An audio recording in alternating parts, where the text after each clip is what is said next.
Hoje tem vários grupos que defendem a criação acima do próprio Criador, a Mãe Terra.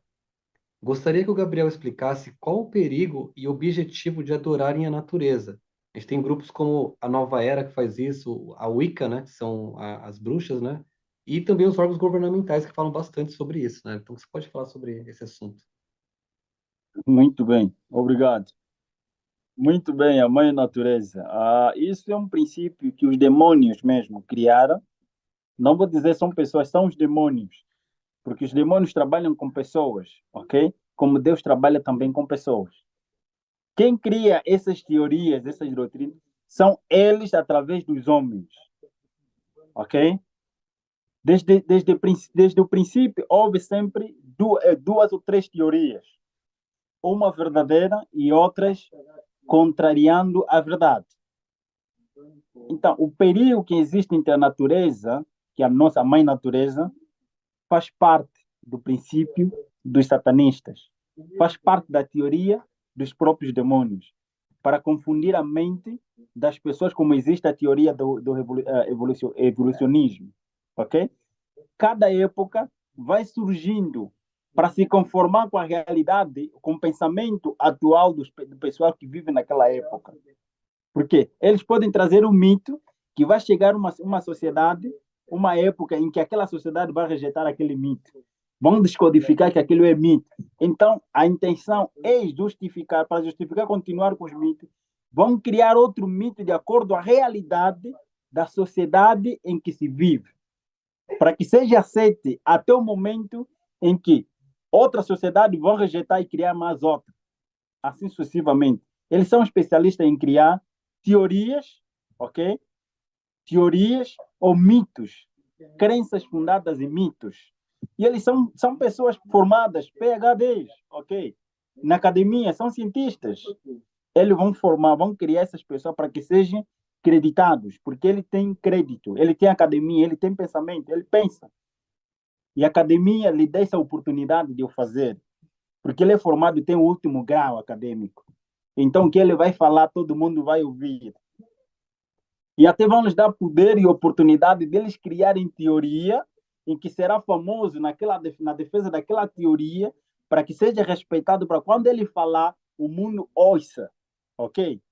Isso faz parte da técnica deles, para que quando ele estiver a falar, o mundo estará atento, porque é uma pessoa poderosa, uma pessoa famosa, uma pessoa intelectual, e ele não somente intelectual, mas escreveu e tem uma teoria que ele defende, que todo mundo defende, ok? Que ele é o pai daquela doutrina, ele quem criou, vão fazer o quê? Vão haver respeito. E vai haver multidões a aceitarem e acreditar naquilo, para afugentar as pessoas da realidade que é a verdade, ok? A intenção de tudo isso é afugentar na mente do ser humano que existe um criador, e um mantenedor de tudo que existe. E ele deve ser adorado. É só nos lembrarmos que a mensagem do primeiro anjo é chamar a atenção a todas as nações, todos os povos que existem debaixo da terra, de que existe um Deus. E esse Deus, ele está a pedir que todos que habitam na terra o temam. Temer é respeitá-lo, reconhecê-lo e que o glorifiquem, ok? Que o adorem como Criador de todas as coisas. E existe outro também, através do Apocalipse 13, esse sistema, esse dois sistemas, agora existem vários, mas todos eles se baseiam num só sistema, ok? Num só sistema. O objetivo é mesmo que vão criando essas doutrinas para desviar as pessoas do temor de Deus, ok? Então, quais são? Esses são movimentos satânicos, movimentos que estão surgindo. Não importa se é presidente é ser humano, ele está a ser usado, alguém colocou lá, ok? Não importa se é pastor, não, ele está errado. Paulo falou mesmo. Em Gálatas capítulo 5, ele fala: se hoje eu estou a pregar para vocês, sou Paulo, apóstolo Paulo, se um dia aparecer eu mesmo e vos anunciar um outro evangelho que não seja este, me chamem de anátema.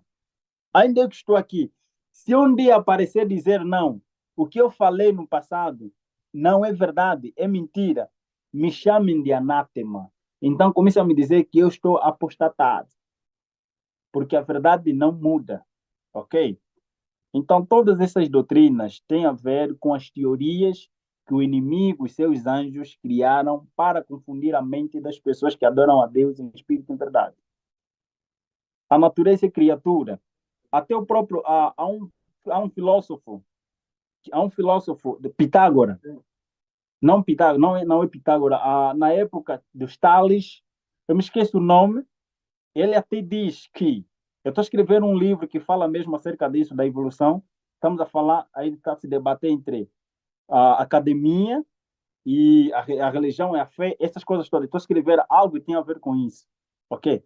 Mas aí tem uma personagem que diz assim, um filósofo que diz, a pessoa que criou o universo, que criou o físico, eles têm que estar fora daquilo que é físico.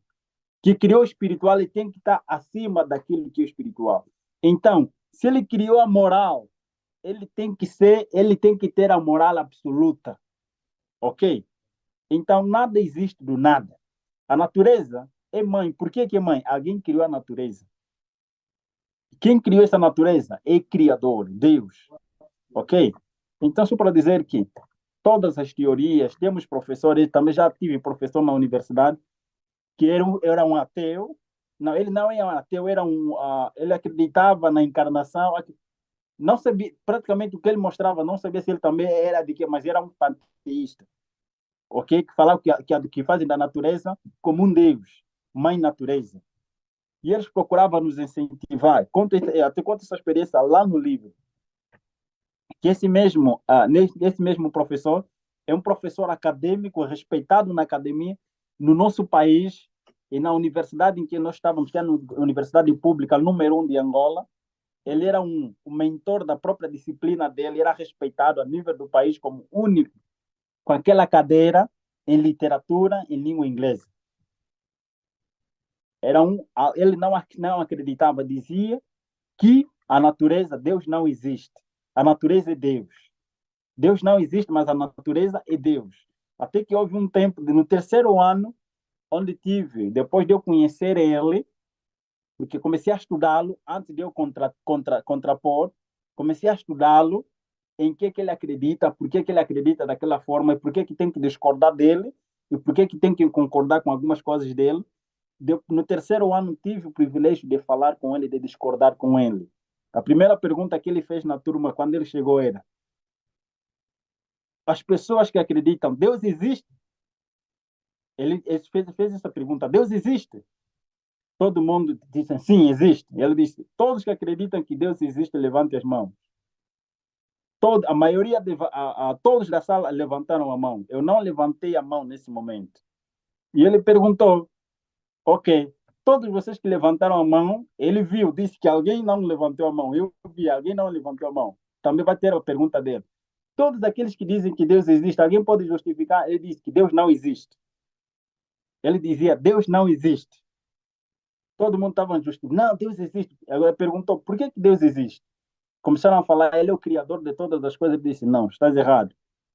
Depois dele procurar todos os argumentos nossos que nós sabemos de falar, começaram a falar.